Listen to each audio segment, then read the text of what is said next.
We're going to go live now to Washington and speak to Republican strategist Adolfo Franco. Adolfo, thanks for joining us. First of all, Republicans are calling this the breakthrough that ends the shutdown. Is this actually a big win from your side, politically speaking? Oh, absolutely. We have to remember that 40 days ago, when this started, approximately 40 days ago, the Republicans offered exactly what now has been the agreement, which we would have a vote on the Obama care subsidies and a negotiation on what fixes needed to be made. And this is essentially what has happened. In addition, which hasn't gotten much press, there were a lot of other things in that demand. The Democrats had demanded that those subsidies be included in legislation in any deal, meaning paid up front before they would even discuss reforms. And all kinds of things like refunding public TV in the United States and a host of other things. All those things have been dropped. So yes, it is exactly what the Republicans offered 40 days ago. It has to be characterized as a victory for the Republican Party. What about the comments from President Trump saying that he broke Chuck Schumer? Is that going to help, or is it going to hurt this bipartisanship? And the next deadline is just around the corner. Well, we have to remember a couple of things. In this country, it's so polarized. I can't imagine the remarks the president make are going to hurt or help. There isn't anything to help. You have to remember that Senator Schumer is the leader and is still opposed to reopening the government. 40 Democrats, including Senator Schumer, did not sign on to this deal. So the polemics are high on both sides. Schumer has said awful things about the president. The president has said nasty things about Senator Schumer. But this isn't a bipartisan deal. Had this been 100 senators or the leader, meaning Senator Schumer, have been on board, then I think it's a different story. But he still outraged Senator Schumer, not only at the Democrats, but at President Trump. So I don't think it can hurt any more than other things that have been said in the past. So now we'll see the federal workers. They're set to return to their offices. Many are still out of pocket. So what do we know about what's going to be done to help them if they need it? Well, of course, they have missed 2 paychecks, which is significant for people who live paycheck to paycheck. All this money is paid immediately upon return. I've been through, I think, about 9 shutdowns, including when I was in the federal government in a political position, but still. What happens is that payment is made instantly once the government returns. So there really isn't much that can be done on this. This is longer than any other shutdown.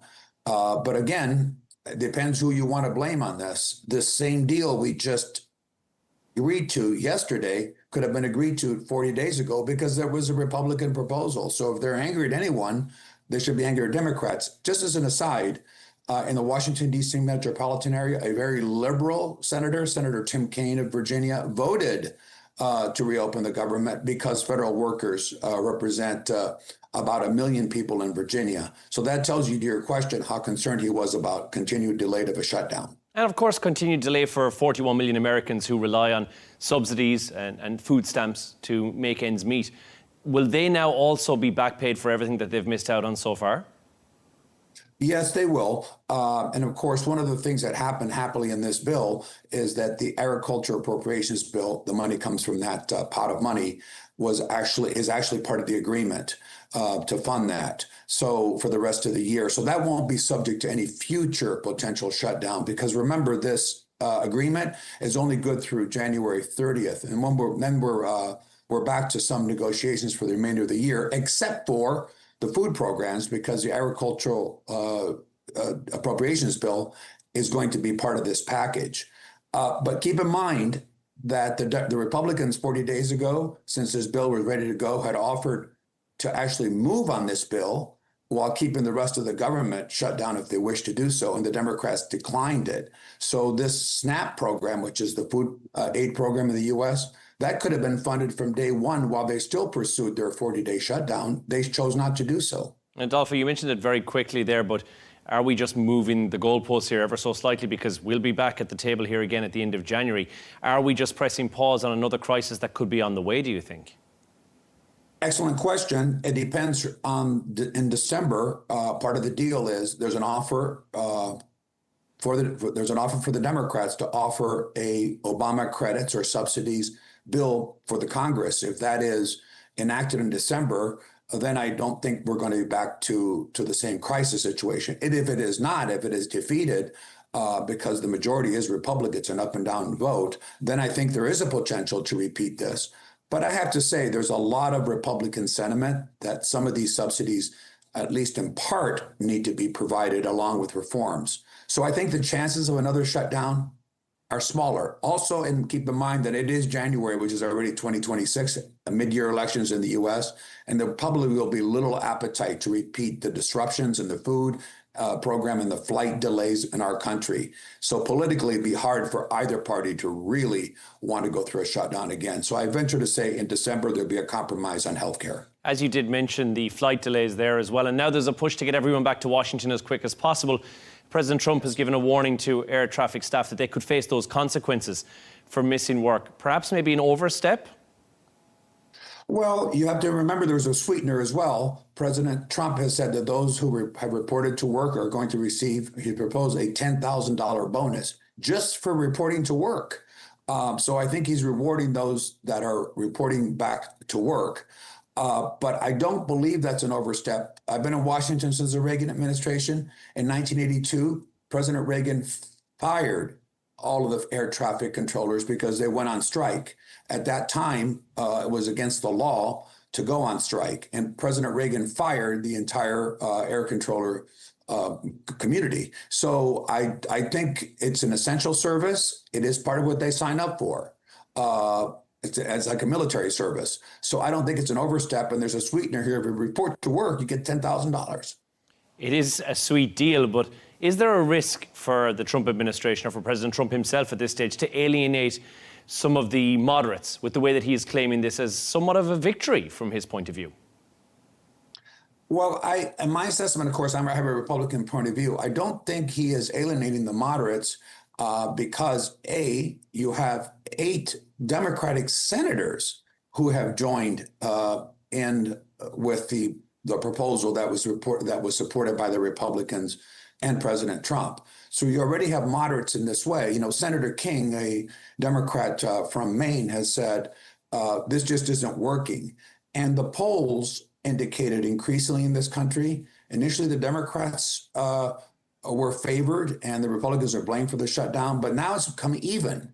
And with every day that moved forward, they read the polls. That's why you had this change of heart, in addition to a major holiday coming in the United States that would have ensnarled air travel. So for that reason, I believe it won't hurt with the centrist. And you will have Democrats join in the House as well to support this, not a large number, to support this measure along with virtually every other Republican. Last point is, keep in mind that 15 times Republicans put forward a proposal to reopen the government with Democratic votes in the House and in the Senate. It was just a minority of the left in the Senate, a minority with through their procedural ability to do so, that put an obstacle on a stumbling block to move forward. So I think the majority of the country will eventually see this as a Trump victory. Adolfo Franco, Republican strategist, thank you so much for joining us. We're going to stay on this topic. And we're going to speak now to Dr. Nick Lampson, who's a former Democratic Congressman for Texas. Thank you so much for joining us, Dr. Nick. First and foremost, Democrats are split here. Was this a vote of practicality? Was there some political pain that perhaps swayed this vote? What happened? Well, practicality. We had to do something to move forward with the deadlock. No one was winning. This hurts everyone. It hurts both parties. It hurts the people of the United States of America. Keep in mind, we believe we are great because we are good. We're good to our citizens. We are good to the citizens of the world. And this was showing something that was not good. We are desirous of helping people. We believe in the Beatitudes that we are to do unto others as we would have them do unto us. And I think that's the way that our government has reflected over the last many, many years. This was contrary to that. So it was necessary. Let's talk about President Trump's comments in regards to Chuck Schumer, saying that he broke Chuck Schumer. Now he's under pressure from within his own ranks. So how fragile AC's leadership there in Washington? Well, it is fragile, and leadership is something that is missing in the United States of America right now. Good leaders are capable of pulling opposite interests together into a compromise. So we did not show good leadership in any aspects of what we have been involved with. Yes, the Republicans voted 13 times or some number of times on the same concept. That was not totally true. There were pieces added to it. We clearly saw that there was concessions made about who was going to be paid when they came back to work, and about people not being continued to be fired from positions. So yes, there were some successes for the Democrats in doing this. The people of the United States of America right now are truly divided, and that there are those in a major part of it that want to see us take control as we the people of this government. And right now, we don't have the feeling that we the people are in control of the government. It's being controlled more and more by one individual, the President of the United States. That's not what our Constitution provides for, and it's something that we need to have expressed. And I think that was part of the consternation that led to this shutdown. And while I don't think there's going to be another shutdown anytime soon, I hope and pray that there's not, there has to be a way for the people to exert their interests, and the interests are to make sure that this is truly a government of the people, by the people, and for the people, not for any special interests. After weeks without pay, now we're going to see federal workers finally getting back on the job once again. What do you think the lessons are that have been learned in Washington from this standoff, which has gone on for such a long period? Quit blaming each other. This is really not about I don't like you and you don't like me. It's about we have problems that face us, and we need solutions to the problems, and we need leadership that is capable of pulling people together into compromise. For the first 200 plus years of our history, and we're celebrating our 250th coming up shortly, magnificent for our democracy, for our democratic republic. But if we don't have leadership that can unite us, pull us into a situation where people are willing to compromise, where we do so with civility, with thoughtfulness of each other, with truly what we're supposed to be about, which is to love one another. It's what I've been taught for all of my 80 years of life.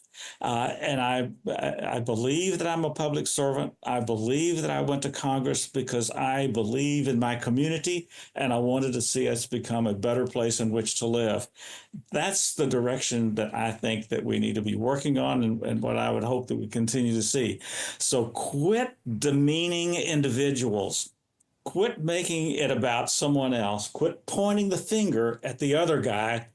Take the responsibility, take the leadership role, and make a difference for the United States of America and the people within it. Dr. Nick, I guess no love is lost, though, in politics. If you look ahead to January, and you said you don't foresee a shutdown again, but the Democrats, are they prepared to dig their heels in if there's no broader deal reached here, do you think? Well, I think we've shown that the people don't mind us doing anything, including shutting the government down, because I believe it was that the people of the United States were supporting it.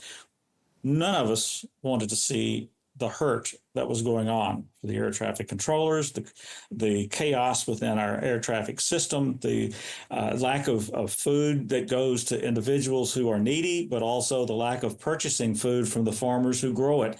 All of those people were adversely impacted through this whole effort. We don't want to see that again.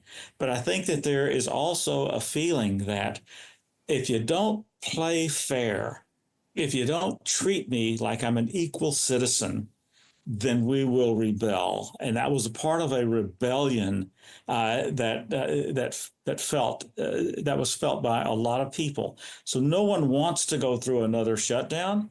But I would say, don't take that off of the table, we've got to have some victory for the folks that are in need in this nation today. Now, I will go back to what Adolfo said a few moments ago when we spoke to him 40 days ago. This plan was already in place. So why is it taking so long to action it, which, as you rightly said, people who suffered, and let's not just talk about the civil servants and the people who are in office jobs, but it's everybody, right down to people who are on SNAP every single week. Those are the people who really suffered. Why did it take so long to action this, do you think? Because of the strong feelings that exist in the country right now. We have a feeling that our Constitution is under attack, that we are not following the rules that we have followed since 1776, when our Constitution was adopted, 1777. We're losing some of the goodness of America right now. And we don't want to see that. We don't want to see us go back to what we rebelled against from Great Britain in 1775 and 6. Our independence was really about creating a trial and error program that had failed in many other situations in the world prior to 1776. But the people came together and decided we would follow a constitution that really put control of the government into the hands of we, the citizens, we, the people. So it's by the people, for the people, and of the people that we want our Constitution to be followed. And I think that there is a willingness that's being shown to do whatever is necessary to make sure that that Constitution is followed, stays strong, and that we keep the goodness of America that we have shown in the first 250 years of our history. Dr. Nick Lampson in Texas, thank you so much for joining us.